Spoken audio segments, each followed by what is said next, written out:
The gift beautiful. When Kasumo and Kamari were permitted to see the new baby girl, they were thrilled beyond words. This was even better than Long Ears, Ratty, or White Nose. This was a live baby girl, and she was not brown. Some day she would grow big enough to play with them.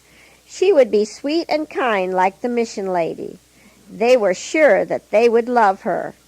Kasumo and Kamari saw many of the gifts that had been given to the new baby by the villagers. "What can I give her?" Kasumo asked.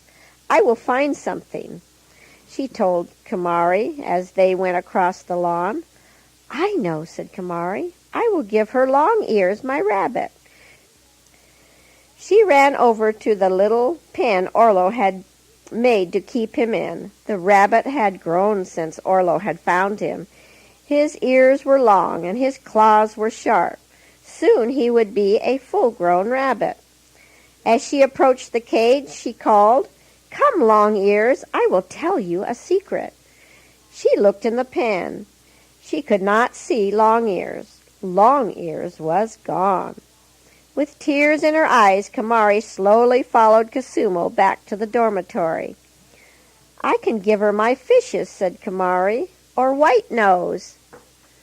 "But," objected Kasumo, "she is too little to take care of them or to feed them. I thought about giving her my shoes, but she can't walk either." "She could smell some pretty flowers," suggested Kamari, "like the flowers you gave me on my birthday." "Flowers, of course," Kasumo beamed. "Let's go to the woods and find some." "Shall we go back and ask Tanny?" asked Kamari. "Oh, we will be back long before school time. Besides, if we hurry, we can give the flowers to the baby before time for dinner. I have my work all done for this morning, so it will be all right." It was a long, hot walk, but the two little girls did not notice it. They were going to find a gift for the new baby. It would be a gift of love. They were glad that a group of woodcutters were near, for it was not safe to be out in the woods alone. "Are you looking for those big flowers that grow on the trees?" asked Kamari. "No, those grow in the thick jungle. I would be afraid to go there. We will find some of those pretty flowers that grow in the low places. We will dig up the roots, too, and then let them grow on a piece of bark. I think she will like those best." "I wish I had dug up the roots for yours, for then they would still be nice. The mission lady told me so."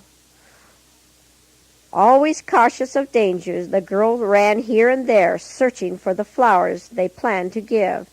Before they realized it, they were out of sight of the wood-gatherers, though they could still hear their voices. "Here is a beautiful one," said Kamari, pushing aside the vines and tall grass. "Let me help you dig it out," offered Kasumo. "I see another one, and still another one." They were so absorbed in their work of digging up the roots with their hands that they barely heard the cry of warning given by the wood-gatherers. "Tiger! Tiger!" At that call, everyone ran for shelter or gathered in a group for protection. Kasumo and Kamari were frightened as the cries sounded nearer and became more insistent. "Tiger! Tiger!" "The wood-gatherers," said Kasumo. "We must go back where they are." Holding the precious flowers in one hand and Kamari's hand in the other, she hurried in the direction of the woodcutters. But before they had gone far, they stopped suddenly and stood as if frozen in the path. For there, just ahead of them, crouching directly across the path, was the tiger. The girls stood still, clinging to each other and trembling with fear. "I'm afraid," whispered Kamari. "What can we do?" "Pray," whispered Kasumo. They knelt on the soft earth, placed the flowers on the grass beside them, folded their hands and closed their eyes as the mission lady had taught them to do. "Please, dear God, we know we should have asked Tanny. We promise we will never come out here alone again. Please forgive us and save us from the tiger. Don't let him get us." Not daring to raise from their knees, lest they make a noise that would attract the tiger's attention, they remained on the ground, watching. The tiger was still on the path, crouching and looking straight ahead. Now and then his ears twitched, or he moved the end of his tail. Suddenly it began to rain, a few drops at first, and then it poured. Cosimo and Kamari did not mind the rain. They blinked their eyes and kept looking at that tiger. Soon the animal decided that he was no longer interested in anything in that neighborhood, so he arose, stretched himself, and walked away. "Is he gone?" whispered Kamari. "I think so," said Cosimo. They picked up their dripping flowers, pushed their way carefully between wet vines and bushes, and came out on the path. It was still raining when the two bedraggled little girls reached the mission house. The mission lady was sitting on the couch holding her baby girl. "Where have you been in all this rain?" she asked. Cosimo and Kamari placed their dripping flowers on the floor at her feet and told their story. "He was such a big tiger," said Kamari. Her eyes were wide as she remembered. "But we prayed, and the God in heaven made the rain come down to scare him away." The mission lady put her sleeping baby in her basket and held Cosimo and Kamari close. "My dear little girls, that was a great price to pay for your gift." "Do you like them?" asked Cosimo. "Yes, they are beautiful and very precious."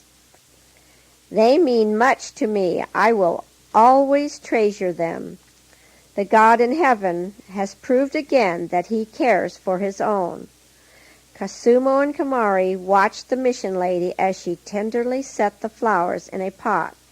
There were tears in her eyes as she patted the earth around the roots.